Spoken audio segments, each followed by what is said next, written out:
Withdraw किया है OPEC से, उसकी जो इमीडिएट जो ट्रिगर है वो यूएई के बढ़ते हुए इख्तलाफात हैं दूसरे अरब ममालिक से, ख़ास तौर पे सऊदी अरेबिया से।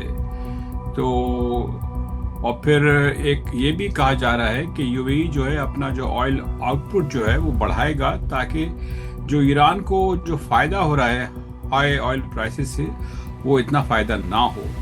तो इसमें ये पहले रहा है कि ओपेक का जो सबसे बड़ा डोमिनेंट मेंबर था वो सऊदी अरेबिया था, और उसका बड़ा असर रसूख था ओपेक की पॉलिसीज़ पे। तो अब जो है यूएई इंडिपेंडेंटली जो है वो जितना प्रोड्यूस करना चाहें, जिस लेवल पे करना चाहें वो कर सकते हैं। और मेरे ख्याल से ये एक और क्रैक है मेरे ख्याल से इस जो पूरी सारी सिलसिला हो रहा है कि जो रीजनल जो है पॉलिटिकल अलाइनमेंट्स पे हैं उसमें तब्दीली आ रही है, और उसका असर जो है ऑयल पॉलिसी पे भी पड़ रहा है।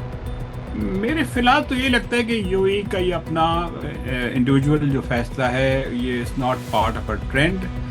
और जैसा कि मैंने अभी कहा कि इसकी वजह मेरे ख्याल से सबसे बड़ी यही है कि यूएई के सऊदी अरेबिया से बढ़ते हुए इख्तलाफात हैं, और उनका जो इख्तलाफ जो है ईरान के साथ भी है।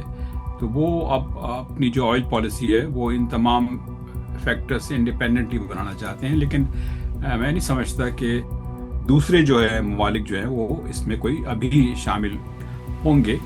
लेकिन आगे क्या होता है, इतनी ज़्यादा वॉलेटाइल ग्लोबल सिचुएशन है, तो इसके बारे में 100% तो आप सर्टेनिटी से कुछ भी नहीं कह सकते। मज़ीद न्यूज़ अपडेट्स और डिजिटल स्टोरीज के लिए सब्सक्राइब करें डॉन न्यूज़ पाकिस्तान।